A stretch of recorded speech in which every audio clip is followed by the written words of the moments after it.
We have the red Mordor player RWK at the top side versus the blue Dwarven player Andy at the bottom side of the map. I like this map. It's like the West Mnet map from Battle for Middle-earth 1, which was kinda, you know, like a reskin of that one.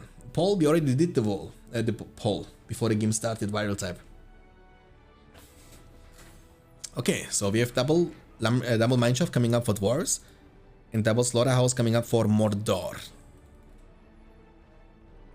Talking about this matchup, I think Mordor has to be a bit more careful early mid game, and kind of play a bit more defensively. That doesn't mean that you don't. Oh my, 1100 bits! Holy guacamole, dude, that's crazy. Thank you very much. Thank you. Oh my goodness. Wow. 3 slaughterhouses, orc pit, and 3 mineshafts. I will represent the men 4 mineshafts. Gorka, thanks for the follow, Gorka, appreciate it. Thank you. I feel like I'm saying all the stream long, thank you, appreciate it, thank you, appreciate it. Thank you guys, what can I say? Thank you. Orc pit into the second orc pit.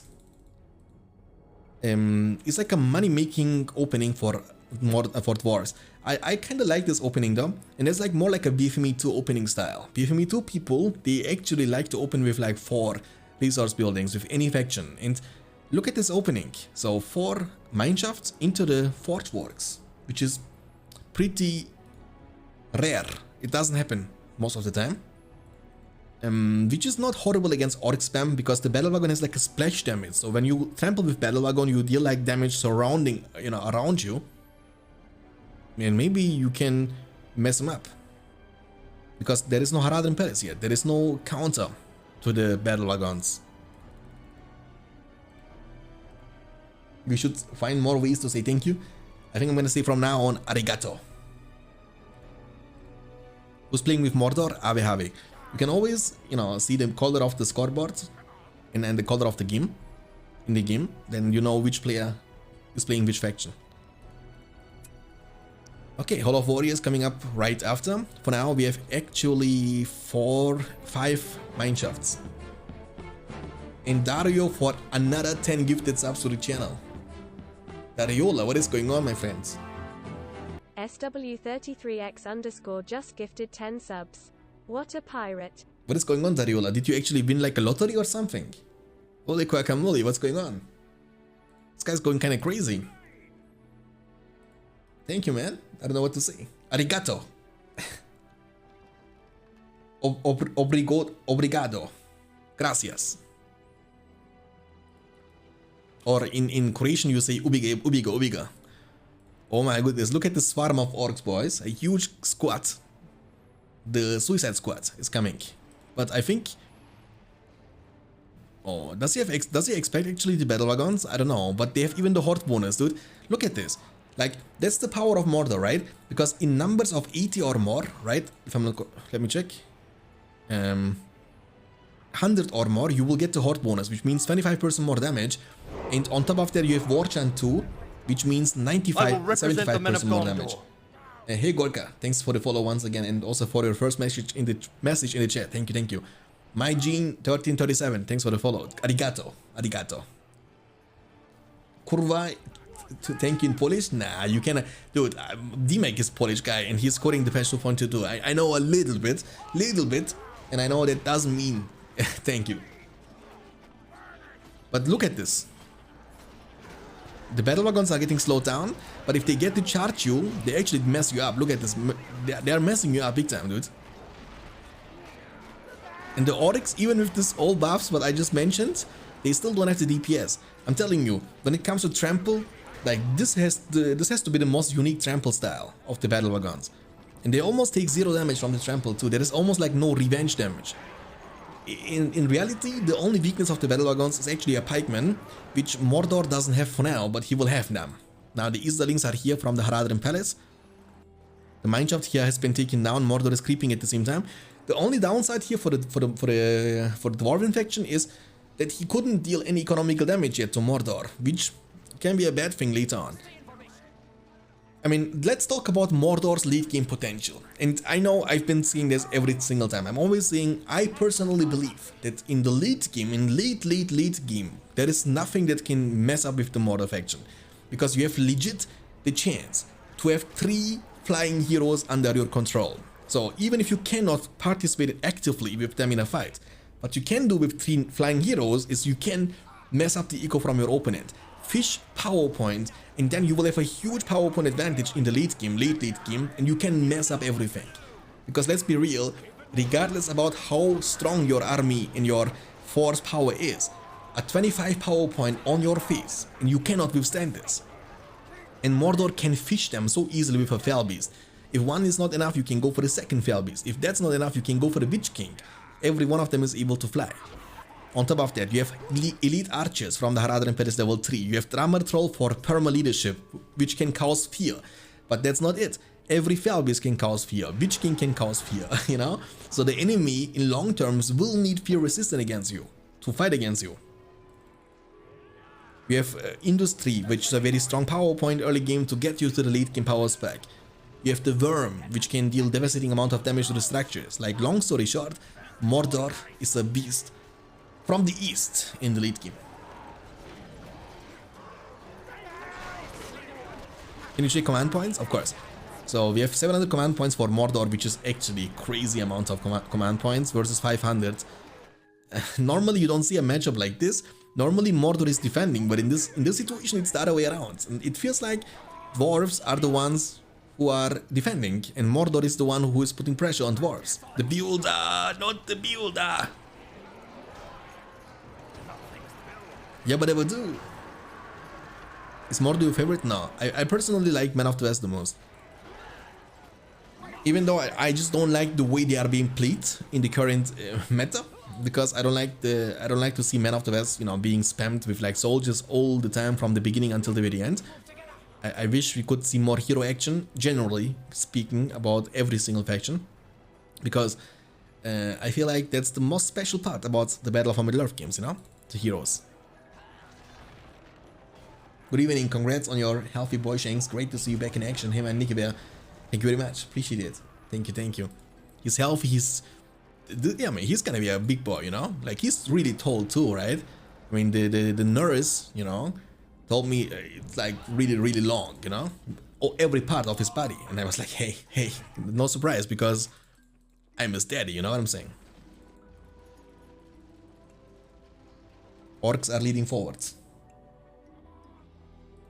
Thank you very much, Ghost Boy. Thank you. Arigato.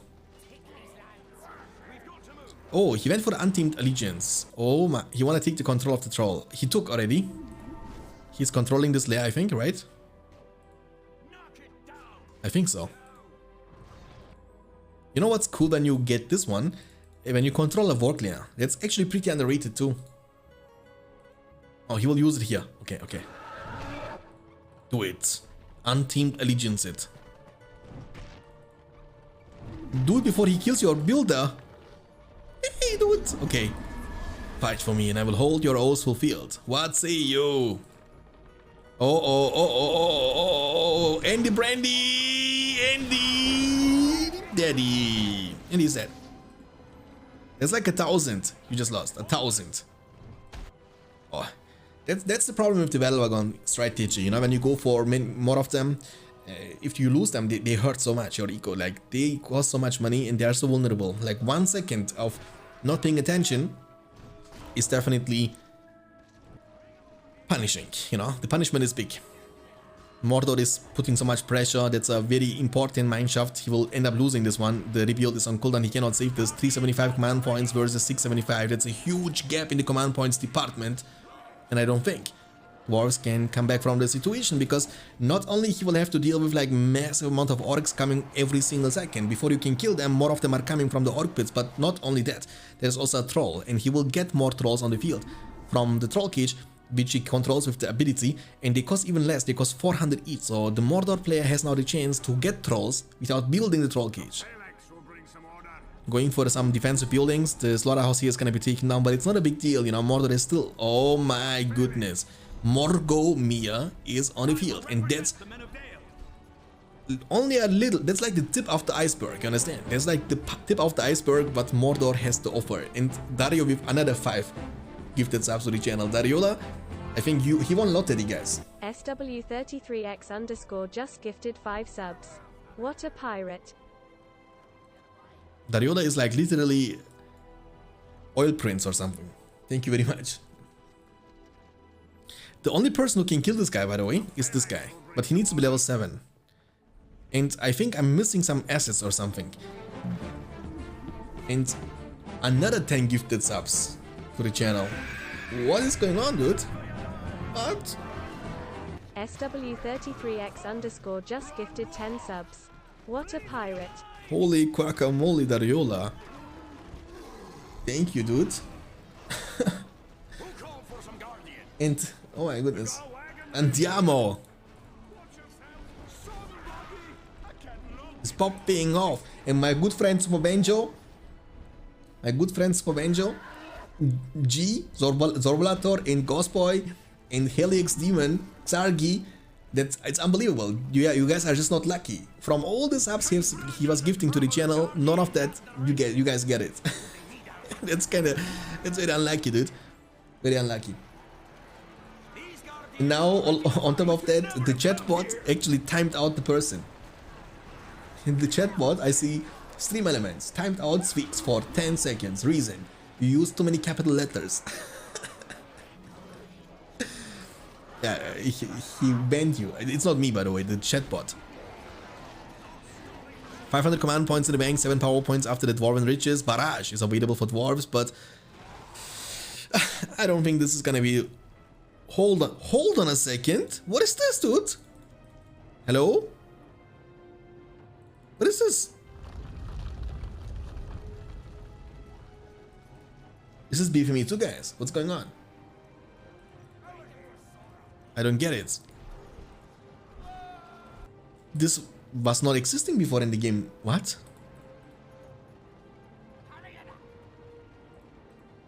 Ah, now I understand.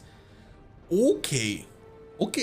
They made it like in BFME 2. Like normally you could recruit the Corsairs from a level to Haradrim Palace, but now they made it so you can now have like a different opening strategy with the Mordor faction. So you can actually open with the Tavern, which give you additional which give you like the chance to get upgrades without building your siege works, and on top of that you can build it from a level 1 from a level 1 tavern, you know? It's interesting. Okay. I think I like this one though. I think that's cool. You know, the Corsairs were very underused units in the game, and maybe that's gonna give that's gonna maybe eventually encourage the people to build up this at the beginning of the game. But it doesn't give any benefits, unlike in BFME 2 when you have like more one of. Oh, Corsair discount. Yeah, he gives, but it doesn't say in the description. You see, Corsair discount bonus 20%. So you actually get them cheaper when you have more than one tavern. Okay. I mean, the Felbeast is literally messing up the Dwarven play a lot. Rise of the Witch King is next BFME 2. But I think this is okay, you know what I'm saying? Like, let's be real here, the Corsairs were very underused. You know, first of all, you had to invest 400 in one of them. They were 350. They were quite expensive. And also on top of that, you had to get your Haradrim Palace to level 2 before you can recruit them. And now, it's different. And also that gives you the chance to buy the upgrades from this structure. Even another reason why you should get this later on the field. Now he's hunting the Nazgul, but level only 3. Beautiful slap shot. We see Corsairs in action now. Now they need to add Nazgul with horses to the castle. Yeah, maybe. To be honest, maybe. To be honest, instead of having 2 Felbeasts on the Felbeasts, you know, 2 Nazguls like that, maybe only one of them, and the other one can be like a mounted one, you know. We have the blue Mordor player and Andy versus the red Dwarven player Habe at the bottom side. And was there any previous matchup, or this is the first one I just joined? In this best of 3, this is the first one, but before that we had also another best of 3 between Mustafa and Sauron. which Mustafa wasn't able to win, and Sauron is actually moving on to the semifinals alongside with Mr. Smog and also Eternal. And that's the last quarterfinal games we will see between these two players, and the winner of that one is going to also move to the semifinals, and the semifinals game are going to be streamed tomorrow evening. Somewhere. Sure you are. Yeah, you can also use a platform which is called gamereplays.org. So it's like an unofficial platform. To be honest, there is nothing official anymore about BFME games because the games got abandoned like long time ago. But it's never forgotten. For slaughterhouse opening, and again, you know, the same situation. Andy likes to go for the economical opening, and Sauron is gonna not do this. He's gonna go for double mineshaft, 3 mineshafts, and Hall of Warriors. As we see the builder moving to the bottom right location, I think what the plan is, he will build a mineshaft here on the spot, start with the pikeman, yes sir, and creep the troll there, which is pretty good. Because when you capture this as dwarves, you will get the chance to recruit some sneaky little filthy hobbitses. Shanks has been viewing the Palantir too much, Sauron got into his brain through that.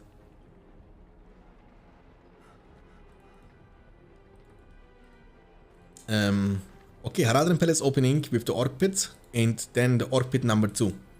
But that's gonna be a very early Haradrim Lancers. Very early. You have my sword.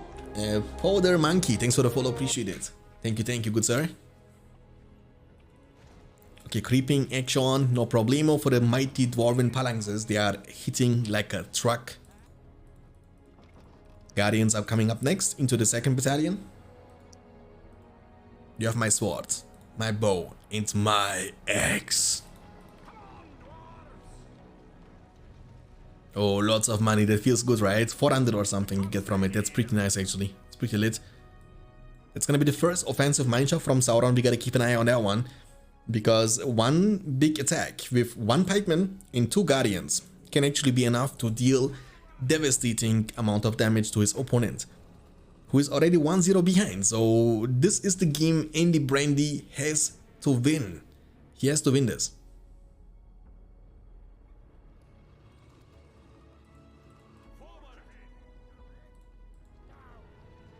Sorry, Avi. I don't know, because you know why? Because I know why. Because you guys are in my head, okay? You guys are in my head. I see in the chat all the time this Sauron emote from you guys, and I don't know what's going on with my brain that automatically when I see look the combination. I see Mordor in my screen, I see the Sauron emote in the chat, and my brain was completely going to Sauron. In reality, I'm totally a noob, by the way. I've not streamed for a long time, excuse me, I'm becoming a noob streamer. It's not Sauron who's playing, it's actually Avi who's playing. My bad, I guess. The mineshaft is gonna be taken down eventually. We must join with him, Gandalf. We must join with Sauron. It would be wise, my friend. Tell me, friend. Since when? Sauron. I don't know the rest actually. I will represent the men of Gondor. Yoda Stackside, thanks for the follow, appreciate it. Appreciate that I am. Enjoying your stay, you will. Confused by the dark side, young Skywalker has become. Why are custom heroes not allowed? That is the funniest thing in BFME 2 for me. It's funny, true. I mean, you're right. It's about fun. But in a tournament, we want to keep it a bit more competitive, and you know the custom heroes are not balanced because you can literally make them as OP and as strong as you potentially want, which you cannot balance. I mean, that's a game which is being developed in terms of balancing. The patch 2.02 is trying to make the game as balanced as we potentially can, and that's the reason we are actually, you know, using this version, using this patch for the tournaments to determine the best players of the game, to reward them. It's a cash prize tournament at the end of the day, and we are trying to make it more competitive. You're right, it could be more fun with the custom heroes, but it could be, I mean, it would be definitely way less balanced. The only reason why we actually enable the ring heroes is because first of all you need to find Gollum, and at the end of the game, at the end of the day, you can balance Sauron.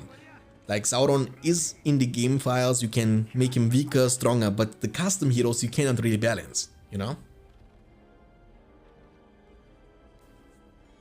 Using the sorcery hero to teleport an army of explosive mines into the enemy fortress. I mean, this could be fun if it's you. If it's you who's doing it, it's fun. But trust me on that one, if it's the enemy player who's doing that to you, all of a sudden, it's not fun anymore. Imagine you are literally focused like 25 minutes in, you are like, okay, I'm moving this, I'm gonna build this, I'm gonna build that. And all of a sudden it's like, we lost our fortress. You just like get like a sound notification, and then you just check this, and then you see like a sorcerer hero teleporting 25,000 mines out of your vision. And then you're like, what's going on, you know? I will potentially uninstall the game. Which version? We are actually on the beta version, beta for the patch 2.02 version 9.0, Glorfindel. Not the builder. Mordor will be able to take it down. Mordor is not doing too bad in this game, to be honest, against AVHV. 550 command points for Mordor and 500 command points for Dwarves. 7 power points in the bank after the rallying call. So it looks like Ave trying to get to the 10 power point power spike for the Hobbit Allies special summon.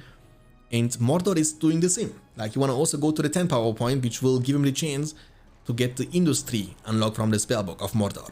For more eco, to get stronger units, heroes, and all of that juicy, great stuff.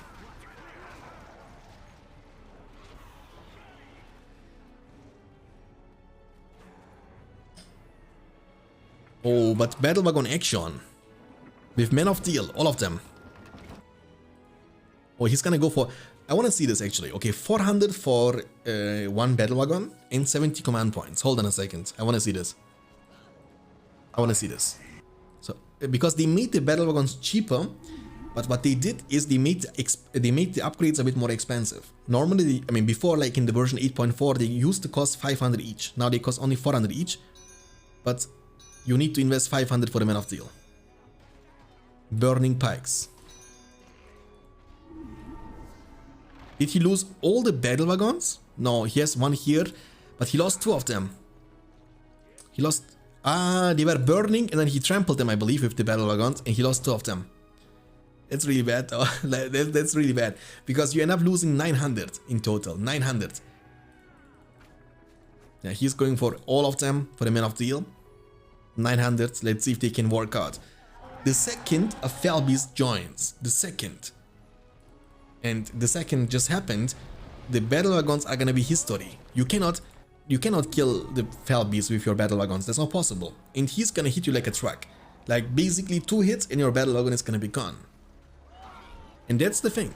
People don't understand about the impactful and importance of a Felbeast early game. You know, early game, the amount of impact a Felbeast will have on the game is phenomenal, you know, impact. Later on, yeah, you will have eventually, like, depends also on the matchup a bit, because elves, for example, they have the chance to get like Lorien archers, like plenty of them, and eventually kill the Felbeast. But remember, a Felbeast is also self-defense, so it can mess you up with the Screech. Industry unlocked. Boom. Feast on his flesh. Do not come between the Nazgul and his prey. I mean, Witch King in the Lord of the Rings trilogy is the one person who invented ASMR, guys. I'm telling you one thing, okay? And Gollum in the Lord of the Rings trilogy is the one person who invented hot tub streams. So if there are girls right now on Twitch getting thousands and thousands of viewers because they are in the hot tub with their bikinis, and they are asking you for 150 subs so they can change the bikini, they are asking you to give them $500 so they can put your name on their arms. That's only possible because Gollum was in the magma in the Mount Doom, and this is like the idea, you know what I'm saying? They see a, you know, topless, hot looking creature, and they're like, oh, I can use this for content. Look, they are shooting him though. Best of 9 or best of 7. This actually is gonna last until one of them is gonna be able to win both the matchups at the same time. So as you know, the format of this matchup is back and forth, and they will keep playing until one of the players is able to win the matchup in both ways. For example, Abe was able to win this as Mordor against Dwarves. If he can now win as Dwarves against Mordor, it's over. Abe is gonna move on to the semifinals. Oh my goodness, I'm telling you guys. And Abe cannot win this. Abe cannot win this, and that's gonna be the first time actually today, in the quarterfinals, that we're gonna jump into the first tiebreaker.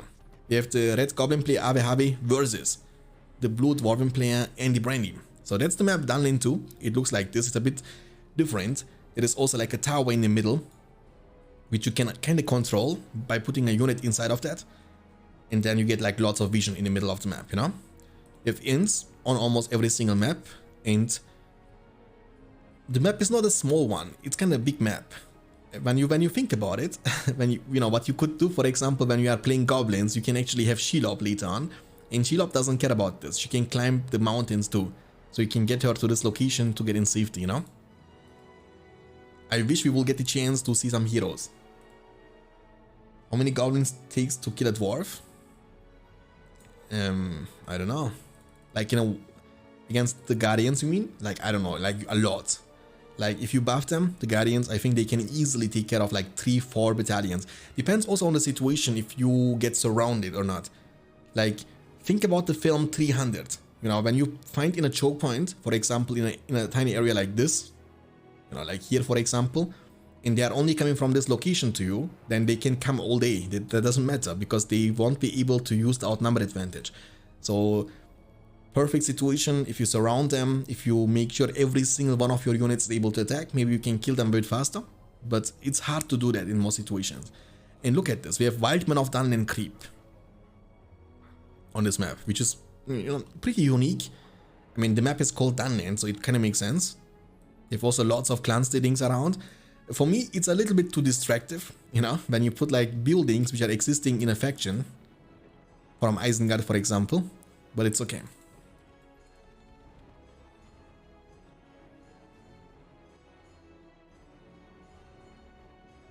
Are archers in tower allowed? Yeah, I mean, we have no rules against that one, because normally we don't have maps like this, and when we have I mean, I'm against some, you know, I'm just like genuinely against forbidding stuff which are existing in the game. Like, we can also say building towers shouldn't be allowed, but dude, it's a part of the game, you know what I'm saying? Like, it's not like you have to take it down, you can ignore this, then he's gonna have those archers being useless inside the tower all the time. The first push from Andy Brandy, 2 guardians, the goblins, one of them, half troll swordman, gonna follow up very soon. The rallying call has been used. Goblin player has actually war chant, not cave pads, and he has a builder here with him for whatever reason. Oh, the builder! Abe is gonna lose a builder. Oh, that's actually bad. And now the builder can actually build mineshaft right here, which he will, and then he can keep bringing reinforcements all the time to this location. In a dream world, what Andy Brandy could do is build around the mineshaft here, for example, a statue, a well, and then you have like a perfect spot. You can keep fighting on this location all day long, you know? Like I'm telling you, like 2 guardians with the statue and well behind, they can eventually tank those goblins all day long. He's gonna say Sag. But he won't be able to finish off the fissure, unfortunately. I think he should have gone for the tunnel. Fissure is tanky, you know, 3000, it's not like a goblin cave. You can take goblin caves way easier, but a fissure is just way tanky. Way tankier. Andy Brandy is a BFME 2 player. In BFME 2, I mean, I don't like this about BFME 2 at all. Like, you can take down the production buildings in like 2 seconds, you know? He's gonna say over.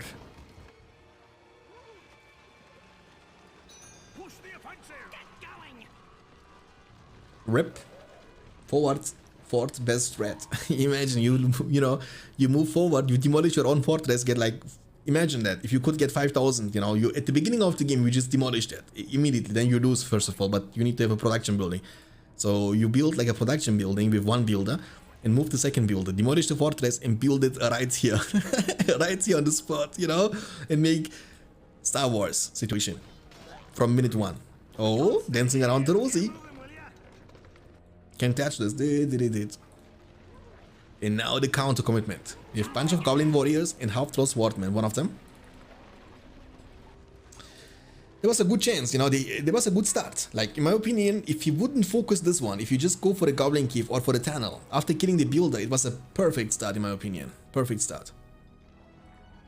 Because killing a Goblin Builder early game is pretty strong. At least creeping, that's good. Andy Brandy is fighting until the end, but like his morale got crushed, you know? You need to have a strong mind, you need to have like a strong mind.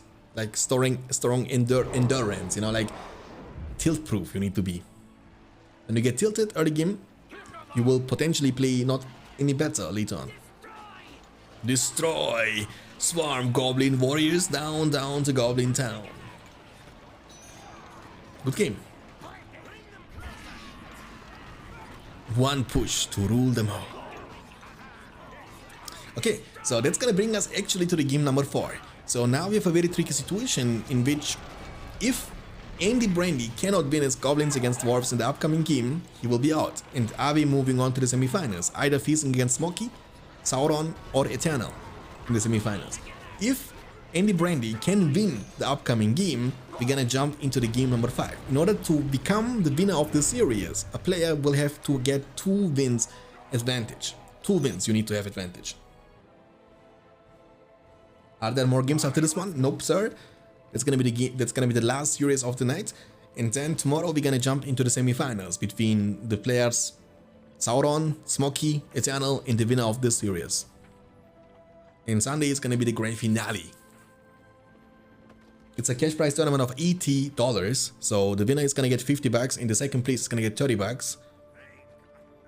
And hopefully very soon we're gonna start organizing our World Championship 2022.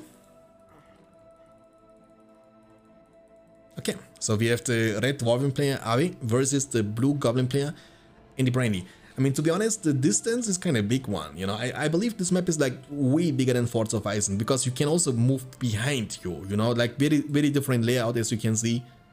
Like it's kind of, you have like big area behind your castle too, behind your fortress, you see that? So the side lanes are gonna be very important. This area can be very important too. Like I think you can lean on this map like crazy. Like for example, imagine you build like a tower right on this spot, you know? Like you can shoot down, it's hard for the enemy to reach, they need to move up or from this location. Like I think you can lean on this map, actually quite big time. I think Goblins loses the matchup. Yeah, maybe. Let's be honest, I think Andy Brandy had the chance in the previous game to win this. Definitely. Like the commitment of him, and he just gave up too early in my opinion. He's saying it's unkillable. Talking about the cave pads, I think. The cave pads were able to scout. Double Hall of Warriors opening for Avi. So we have 1, 2, 3, 4 mineshafts. Hall of Warriors into the second one. So it's gonna be a Guardian spam action. What is the counterplay to that? Like what are you gonna do against that? Maybe half-throw Swordmen. Because your Goblins, they are no match against Guardians. Your Goblin Archers, they need ages to kill them. Spiderlings, not the best fighters in the game. They are good for harassment. So I think in terms of raw strength and power, only the half-throw Swordman can match them. And that's gonna be the plan also from Andy Brandy. The problem here is though, the builder is gonna get in safety, right? Yeah, he should be fine into the... Nah, he's gonna build a wall up, he's good to go. The problem is that the half-throw Swordmen, they are, you know, more expensive than Guardians. They cost 300 and they cost 400 each. So you cannot keep up with the spam when your units are way more expensive. And I think a level 1 Guardian can actually beat half-throw Swordman. Level 2 Guardian, I mean.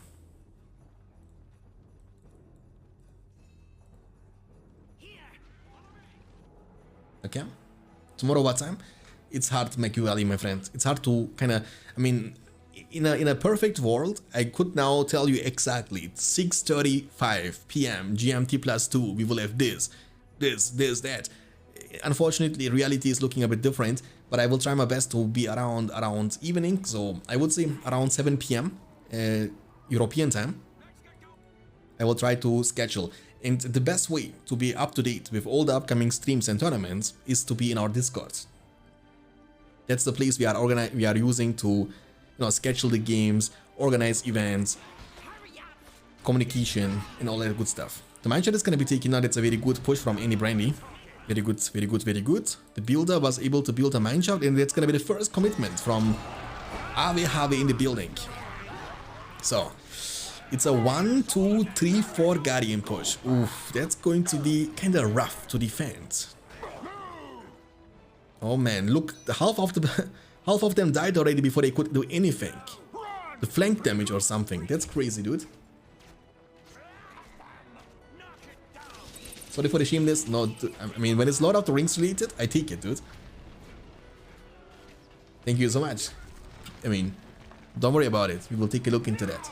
Thank you. The builder, not the builder. I mean, Andy is kind of falling apart. Lord of the Rings strength video. I mean, what is this strength video? Like, are we talking in this video about Lord of the Rings heroes, characters of the movies, of the films? Or is this more like a game-based strength video? Like a tier list? I mean, to be honest, these questions are gonna be irrelevant because we're gonna take a look into that anyway.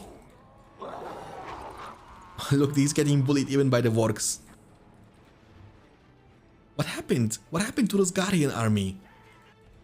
What happened to them? To be honest, I thought they're gonna achieve way more than they actually did. I miss real Andy? You mean Andy-san? I think he's also busy with the family stuff, you know? Keep up now. 500 command points for dwarves and 500 for goblins too, but dwarves are looking much better in this game than in the previous one. We will have a Forge Works coming up now for our good friend RotWK. He's creeping too at the same time. The Wildman lair, look at this, the Wildman though. They're throwing axes on their faces. There is a Warg lair here. Yeah. The builder.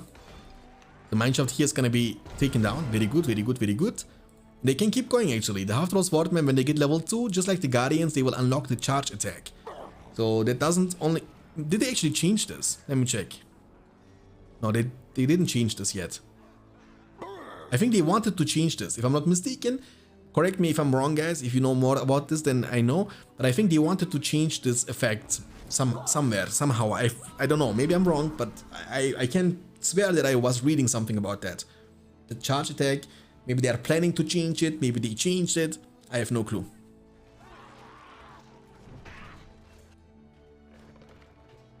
Because it's working right now like a buff from the War Chant or from the Rallying Call. And on top of that, it gives you like a small dash, not really a dash, but like a speed up, and you can trample the enemy units too. Like this, in my opinion, is kind of busted, you know. And not only for the Swordman, that's a thing, but even Snow Trolls from the Engman faction can use it. There is the sneaky little Gollum with his poor 200 health, doesn't stand a chance. 6 power points in the bank after the Keef Bats for the Goblins, 525 command points versus 500 command points and 8 power points in the bank for RotWK. So he needs 2 more power points for the Hobbit summon. And no War Chant for the Goblins. Very interesting. I was expecting to be picked War Chant, but he doesn't go for it. I mean, I think even when you go for the Weapon of the Unland summon from your spellbook, I don't think it's good. I think the Spiders would be a better summon in this situation, because if you summon the Weapon of the Unland, the Battle Wagon can just one-shot them. Like one trample is all it takes, you know?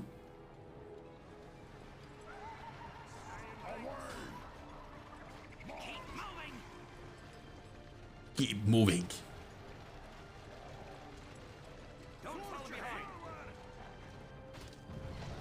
Okay, the tunnel here has been taken down. This one is also unprotected. I mean, dwarves are kind of focusing a bit more on the map control, I gotta say. Unfortunately for Andy, because again, that's the last chance for Andy to turn this game around, to turn this series around. Because if he loses that, he's out. But if I'm being honest, I was very surprised about the performance of the players today. I mean, Smokey was on fire. Sauron was literally burning of energy and of you know, dominance against Mustafa. But also the same goes to Eternal. Holy moly, Eternal was actually hitting like a truck, dude. Like, Maru couldn't do much against Eternal. So, I'm really, really hyped about the upcoming games in the semifinals. And from what I have seen, it's very hard to predict who's gonna get ahead. I mean, now more of you guys can say, of course, Sauron is gonna be the favorite, but I wouldn't say that. Because Sauron, even in the finals, he was able to win against Abe. He won like 4-3, 5-4. It was always close. It was never one-sided. And the more interesting and more entertaining games are gonna be definitely the games in the semifinals and the finals. Look, trample Gollum, please. Oh, look. Oh, dude, he got crushed. The battle wagon, the corrupted. Oh my goodness, he lost the builder there to the troll. Oh my, what? What? Did you guys see this? Troll was actually dealing almost no damage to the battle wagon. What? Like, he hit him like 3 times or something. Look how much damage he only dealt to the battle wagon. What is that? Hobbitses? That's so cool, dude. Let's go, man. I like that really a lot. The little ones. The fire drakes. Look at them go. Look at them go. Throw the bag and leave them alone, dude.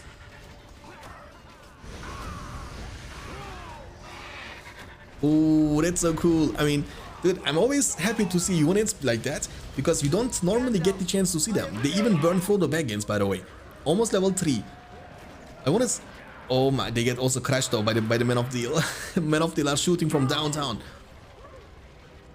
When they get level 5, man, I'm telling you, like, they are like glass cannons. They are very squishy. They die in a second against archers, but if they get the chance to hit you a couple of times, the burn is like so effective against units and also against buildings at the same time. The Inferno can be a mess. Like, it's almost as effective as like a breath fire from Balrog. Like in a location like this, for example, imagine this location with double Hall of Warriors and a mineshaft. The Inferno can deal so much damage. And now listen to me.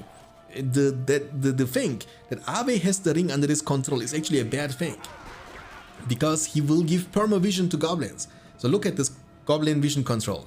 Like, he always get to see the unit with the rank. So he's always able to spot the location of these 4 battle wagons. He knows where they are every single second. So I think what you need to do is bring it. Look, what are they doing, these fire drakes? What are they doing there? What are they doing? Hello, Darkness, my old friend. That's bad. He was trying to creep, I think, but it's just not good, you know? Because they cost 1200 each. 1200. That's a lot of money, you know? Maybe against this many battle wagons, the best choice would be to get Shelob, because Shelob is supposed to be a counter to the cavalry. And that's the... For me personally, if you would ask me what is the weakness of the Goblin faction in my opinion, and there are 2 major mistakes, major weaknesses of this faction in my personal opinion. One of them being that they have no real counter to cavalry. Like, they cannot really counter them at all. I mean, the pikemen are not working as a pikeman. You know, they don't work with the revenge damage. The main premise of a pikeman is that if you trample the pikeman, you die. But in this case, the Goblin pikemen are immune to be trampled, which you might think it's a good thing, but in my opinion it's like a horrible thing that you don't have this revenge style of a pikeman in your faction. Kind of is bad in my personal opinion. And the second thing is the lack of damage in ranged. Like, they have such a big struggle against flying heroes like a Felbeast, Eagles from the Summon. Like, they can mess up the Goblin faction so much because they have only this tier 1 splat archers. They have no other upgrade. They cannot get anything stronger than that one on the field, you know? That's the problem.